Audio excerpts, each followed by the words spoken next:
Hey friends, welcome back to Homestead on a Prayer. It is definitely starting to get colder here. Now this is October 3rd. By the time you guys see this, it's going to be a little bit later, but our weather has taken a pretty sharp turn for the much colder. Now we have not had a frost yet. We actually do not have a frost in our 10-day forecast. As I said, it's October 3rd at the time that I'm filming this. It's going to be a few days later by the time you guys see this, so I'm not sure if we'll have a frost forecasted at that point. In our area, I would say our average first frost is usually mid-October. Around October 15th or so is what I usually plan for, but we can get frost much earlier than that. Thankfully, it does not look like we're going to this year, which I am glad about because I still have some summer crops that I'm hoping to finish ripening and get to harvest before we get a frost. But today, the focus of this video is going to be talking about our fall crops and our winter crops, and a really low-tech, super easy, super affordable season extension technique.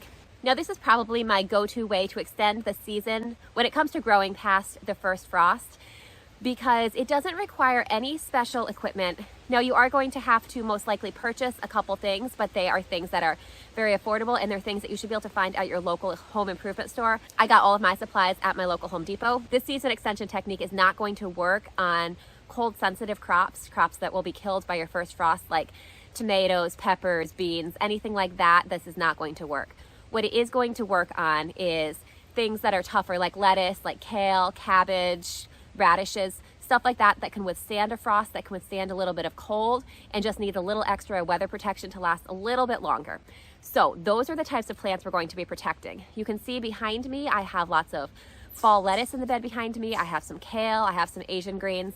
I do have one tomato back there. This is not going to work on that tomato, so that is going to be coming out when our first frost is forecasted. But we're going to talk about how we're going to protect these lettuces and keep them growing a few weeks longer. Now, when it comes to your really cold hardy plants, really their biggest enemy as far as growth isn't as much the cold temperatures as it is the lack of daylight and as it is the harsh weather, like being covered with snow, the harsh wind, things like that. So what we're going to do, we're going to put up a really simple mini hoop tunnel to cover these lettuces. And what that's going to do, it's not going to prevent them from freezing. We're not going to be using any heating or supplemental lighting or anything like that. But what it is going to do is it's going to allow, during the day when the sun is shining, it's going to allow that sunshine to kind of be multiplied inside this hoop tunnel, sort of like a greenhouse, which is going to keep the soil warmer. And the soil being warmer by turn is going to keep the air in that tunnel a little bit warmer. It's not going to raise it by much. We're not going to be able to grow frost sensitive crops in here, but it's going to keep it a little bit warmer. And what it's going to do is it's going to protect these plants from wind. It's going to protect them from heavy rain. It's going to protect them from snow, things like that. It's going to keep them basically in a harvestable condition longer. Now there are lots of other ways you can make a mini hoop tunnel. You can get actual greenhouse supplies. You can get professional supplies from a growing supply company. You can do any of that. But the purpose of this video is just to show you something really easy that you can do with just supplies from your local home improvement store. So you're not going to need to order anything online and you're not going to need to spend a lot of money. So I'm just going to take you over to our lettuce bed and I'm going to show you what supplies we're going to use today. Now you can see behind me, not in the bed that's directly behind me, but the bed that's way behind me, you can see those white hoops that I have up. That's basically what we're going to install on this bed here. And in order to do that, you're going to need the following supplies. You're going to need some pieces of rebar. Now this is just a 12-inch piece of rebar. I just got these from the concrete section at my local Home Depot. So how many of these you need is going to depend on the size of the bed that you're planning to cover. My beds are 4 feet wide by 8 feet long. So for the 8-foot long bed, I like to space out 4 hoops across the bed. So I put 1 hoop on each end of the bed and then I put 2 kind of equally spaced in the middle. Now how far you space them is kind of a personal preference. It might also depend on how heavy of a snow load you expect in your area. If you're in an area that gets a lot of snow, you might want to space them a little more closely just to give it a little strength to withstand the snow. We do get a fair amount of snow here in Connecticut, but it's nothing compared to places like the Dakotas or Minnesota or some places like that. In fact, the past few winters for us have been fairly mild in terms of snowfall. Now that I'm saying that, I'm probably jinxing us and maybe we'll get a really bad winter this year, but we'll see what happens. I have had good success with the 4 hoops, but as I said, if you're in an area that gets a lot of snowfall, you may want to space your hoops a little more closely than that. So what you're going to want for each hoop support that you plan to put up, you're going to want 2 pieces of rebar, 1 to go on each end of it. So you want just the 12-inch pieces of rebar. This I think was a couple dollars at my local home improvement store.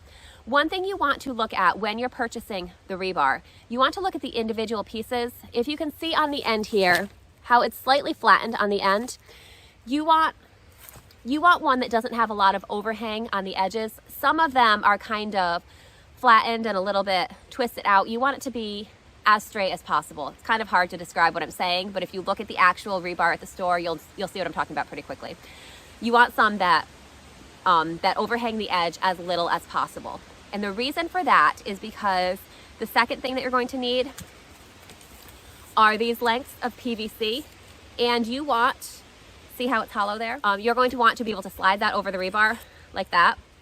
So what I recommend doing at the home improvement store to make sure that you get the best pieces of rebar and the corresponding correct size of PVC, go pick out your rebar first and then bring it over to the PVC section and make sure that you're able to slide the PVC onto the rebar before you actually purchase anything and take it home.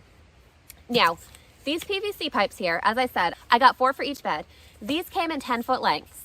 Once I got them home, I just used a little handsaw and cut 2 feet off the end, so these are now 8-foot lengths. My beds, as I said, are 4 feet wide.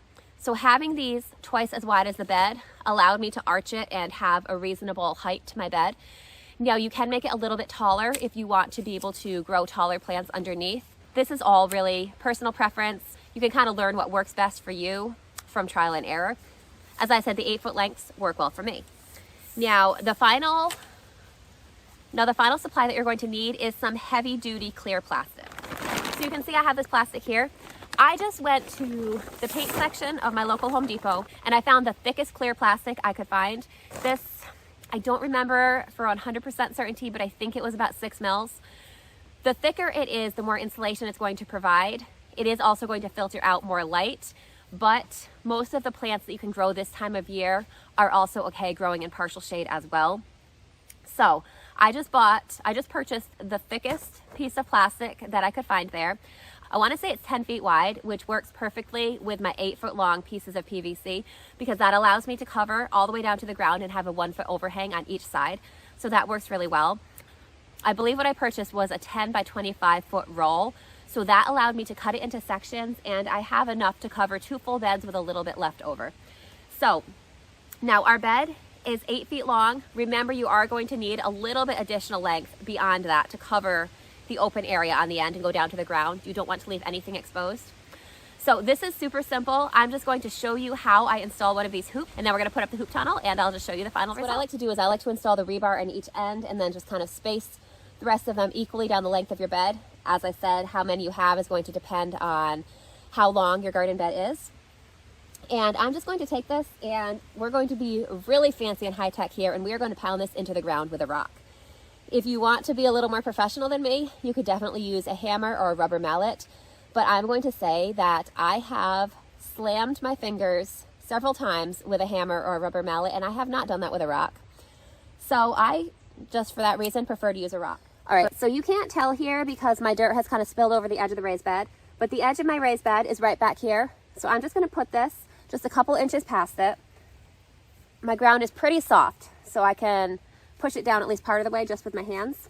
Now I'm just going to take the rock and just kind of bang it down.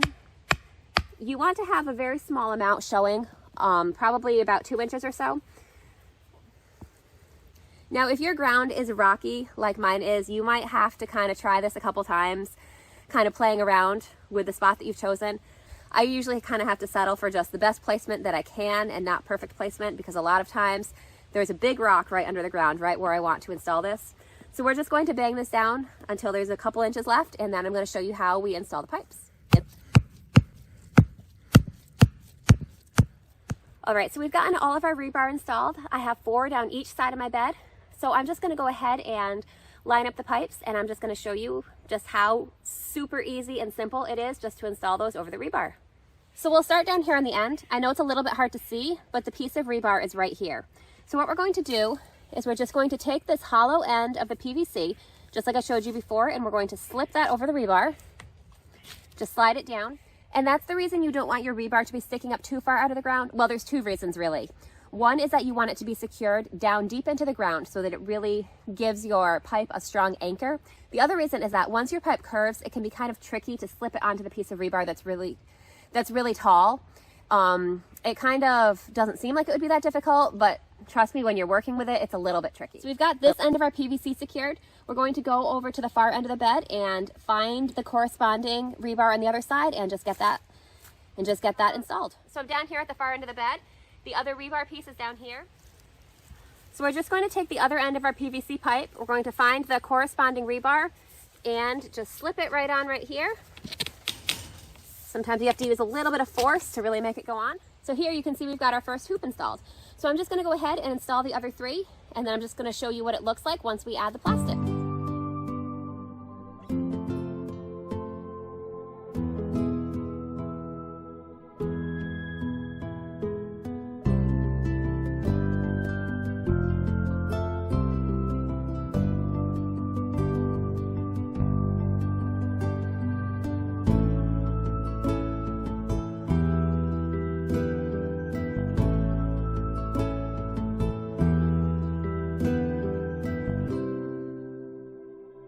So you can see we've got all our plastic pipes installed over the rebar now, and that was so easy and fast. It probably took me about 5 minutes. Now, if you have to adjust your placement for rocks, it'll take a little bit longer, but even so, it's really not that hard.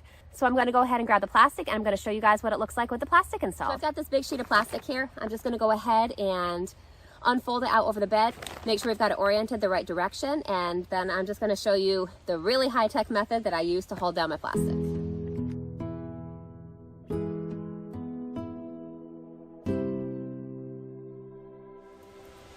All right, so you can see we've got the plastic roughly lined up.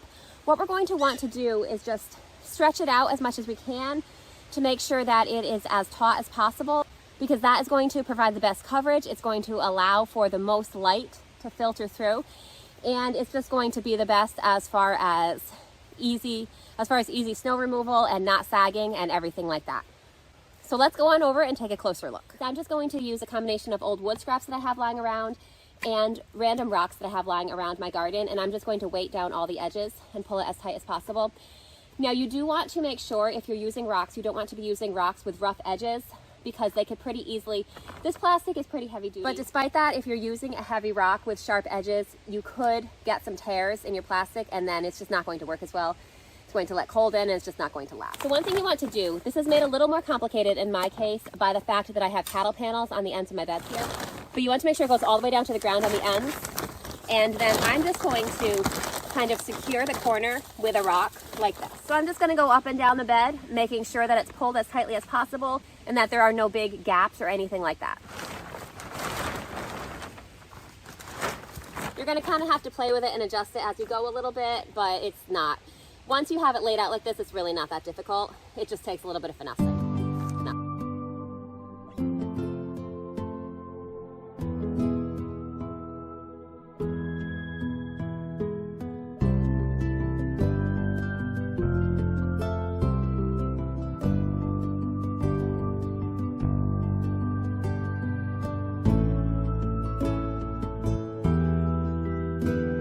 So there you go. You can see how super quick and easy that was.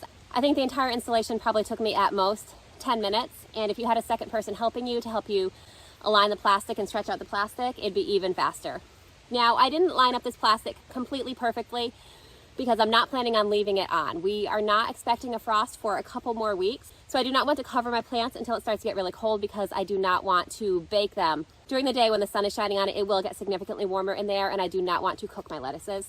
So I'm going to be removing this plastic, but I just wanted to put it up for the video and just show you guys how super easy it is. Now, when you go to harvest, this is not quite as efficient and easy to harvest from as something like a cold frame where you just lift the lid. You can see I've got all these various weights here that we'd have to move and then lift up the plastic to harvest from. But I definitely think it's worth it to have the fresh food in the winter.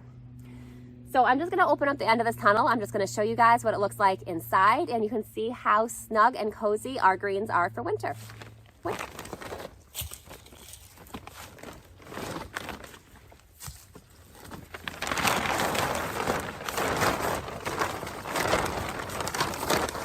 If you just take a peek inside, you can see I do have a tomato plant in there that's I kind of had to crush it down a little bit to be able to lay this plastic up. That won't be there in the winter.